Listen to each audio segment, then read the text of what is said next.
দর্শক দেখতে পাচ্ছেন লক্ষ লক্ষ আওয়ামী লীগ কর্মী নিউ ইয়র্কে ডক্টর ইউনূসকে আক্রমণ করে এবং কঠিন অবস্থা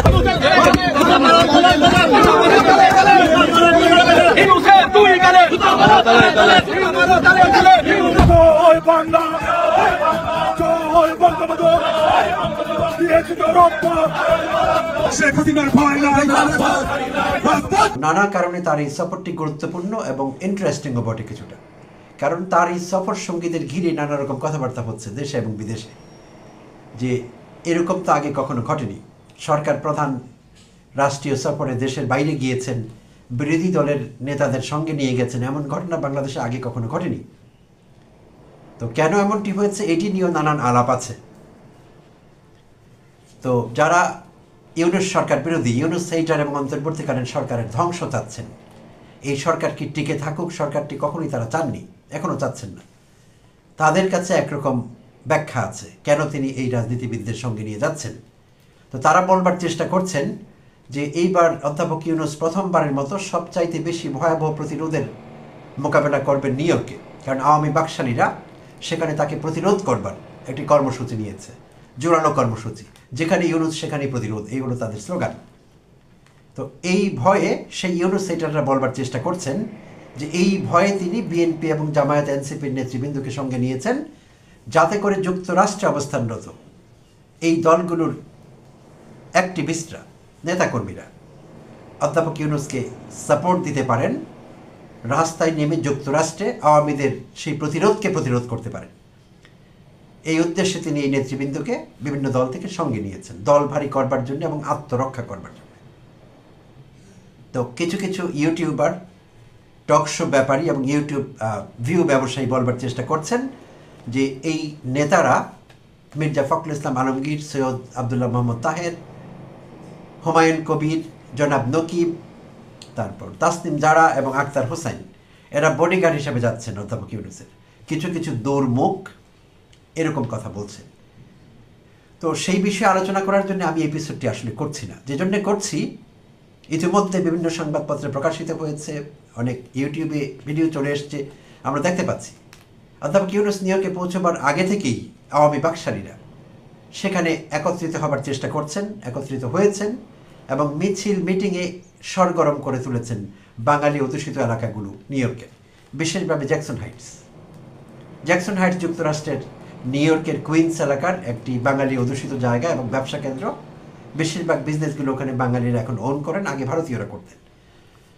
তো সেখানে তারা অলরেডি মিছিল মিটিং শুরু করেছেন, প্রতিবাদ সমাবেশ চলছে, সেখান থেকে তারা নানা রকম স্লোগান দিচ্ছেন। তাদের এয়ারপোর্টেও একটি দলের থাকবার কথা, নানা রকম স্লোগান দেবেন, আপত্তিকর স্লোগান, শক্তি প্রদর্শন করবার চেষ্টা করবেন, মাসল পাওয়ার দেখাবেন এয়ারপোর্টে। এবং অধ্যাপক ইউনূস যে কয়দিন থাকবেন, যে হোটেলে তিনি থাকবেন, সেই হোটেলের বাইরে প্রতিদিনই তারা কালো পতাকা প্রদর্শন করবেন, জড়ো হবেন এবং তাকে প্রতিরোধ করবার চেষ্টা করবেন। এবং জাতিসংঘে তিনি সাধারণ পরিষদের অধিবেশনে সম্ভবত সর্বশেষ বক্তা হিসেবে যেই ভাষণটি দেবেন 26 সেপ্টেম্বর, সেখানেও তারা অবস্থান করবেন আওয়ামী বাকশালীরা। তো ইতিমধ্যে আমরা যেটি দেখলাম, আমি বেশ কয়েকটি ভিডিও দেখলাম নিউ ইয়র্কের জ্যাকসন হাইটসে যেভাবে আওয়ামী বাকশালীরা তাকে প্রতিহত করবার চেষ্টা করছেন এবং যেভাবে নানা রকম স্লোগান দেবার চেষ্টা করছেন তারা। তো তাদের সেই স্লোগানের কিছু ভাষা আমি আপনাদের সঙ্গে শেয়ার করছি। তারা বলবার চেষ্টা করছেন, ইউনূসের চামড়া তুলে নেব আমরা।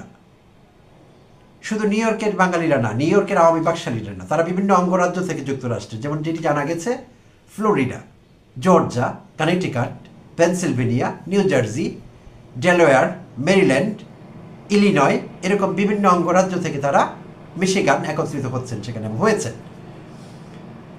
তো তারা তাদের সম্মিলিত এই গ্রুপটি সেখানে যেসব স্লোগান দিচ্ছেন, আপত্তিকর স্লোগান, সেগুলো একটু আপনাদের সঙ্গে আমি শেয়ার করছি। তারা বলবার চেষ্টা করছেন, ইউনূসের চামড়া তুলে নেব আমরা। আচ্ছা, জুতা মারো তালে তালে ইউনূসের দুই গালে। আচ্ছা, তারা আরো বলবার চেষ্টা করছেন, killer Yunus step down, fascist Yunus step down, terrorist Yunus step down. এই ভাষায় তারা প্রতিবাদ করবার চেষ্টা করছে। তো তাদের এই স্লোগানের ভাষা আমাকে কিছু বছর পেছনে ফিরিয়ে নিল, আমার গ্রামের বাড়িতে, আমার শিশুকাল কৈশোর যেখানে কেটেছে সেখানে ফিরে গেলাম।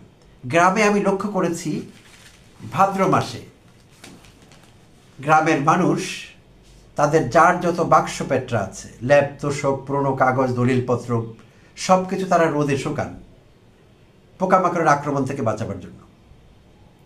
তো সেরকম একটি পরিবারে, গ্রামের কোনো বাড়িতে গৃহস্থের উঠানে এরকম একটি পরিবারের সব কিছু রোদে শুকানো হচ্ছিল।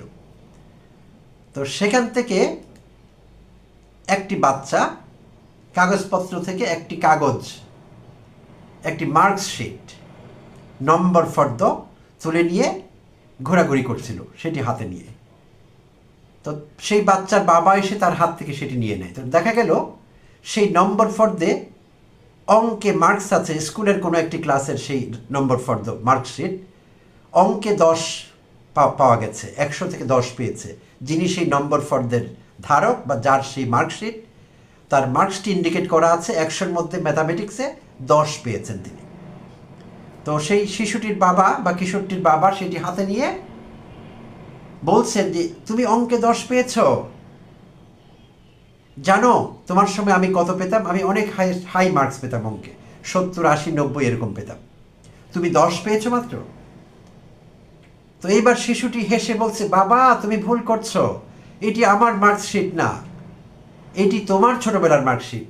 মা যে পুরনো কাগজপত্র রোদে শুকোতে দিয়েছে আমি সেখানে পেয়েছি, এই তো তোমার নাম লেখা আছে, ছোটবেলায় এই ক্লাসে তুমি অঙ্কে 100 থেকে 10 পেয়েছিলে। তো প্রিয় দর্শক, এই গল্পটি আমি কেন শেয়ার করলাম আপনাদের সঙ্গে, সেটি হলো আওয়ামী বাকশালীরা, হাসিনা লেসপেন্সাররা বলবার চেষ্টা করছে কিলার ইউনুস, ফ্যাসিস্ট ইউনুস, টেরোরিস্ট ইউনুস। তো আসলে এই সব কয়টি অভিধা, এই সব কয়টি বিশেষণ তাদের গুরুমা, তাদের আফা শেখ হাসিনার ক্ষেত্রে প্রযোজ্য, তাই নয় কি? একটি অভিধা অধ্যাপক ইউনুসের ক্ষেত্রে প্রযোজ্য নয়।